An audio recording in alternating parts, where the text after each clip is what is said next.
एक हरे भरे जंगल में एक बहुत ही सुंदर और मधुर आवाज वाली रानी चिड़िया रहती थी। उसके रंग बिरंगे पंख और मीठी आवाज पूरे जंगल को खुश कर देती थी। सुबह होते ही जब वह गाना गाती तो सारे पक्षी उसे सुनने आ जाते। उसी जंगल में एक पुराने बरगद के पेड़ पर एक कौआ रहता था। कौआ काला था और उसकी आवाज कर्कश थी।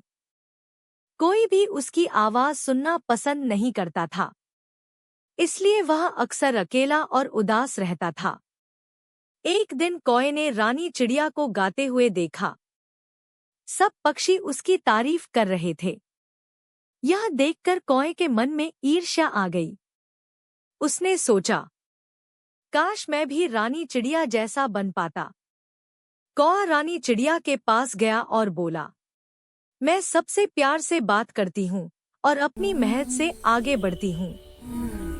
लेकिन कौए ने उसकी बात नहीं मानी। उसने भी मीठा गाना गाने की कोशिश की, पर उसकी आवाज और भी तेज और कड़वी हो गई। जंगल के पक्षी हंसने लगे। कौआ बहुत शर्मिंदा और दुखी हो गया। वह चुपचाप पेड़ पर बैठ गया और सोचने लगा।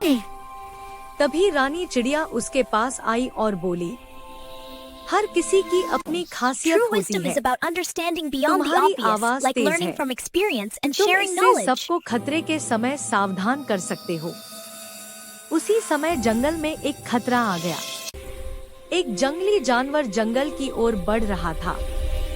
कौए ने पूरी ताकत से आवाज लगाई। उसकी तेज आवाज सुनकर सारे जानवर और पक्षी सतर्क हो गए और सुरक्षित जगह पर चले गए। सबने कौए की बहादुरी की तारीफ की। अब सब उसे सम्मान की नजर से देखने लगे। कौए को समझ आ गया कि दूसरों की नकल करने से अच्छा है अपनी पहचान पर गर्व करना।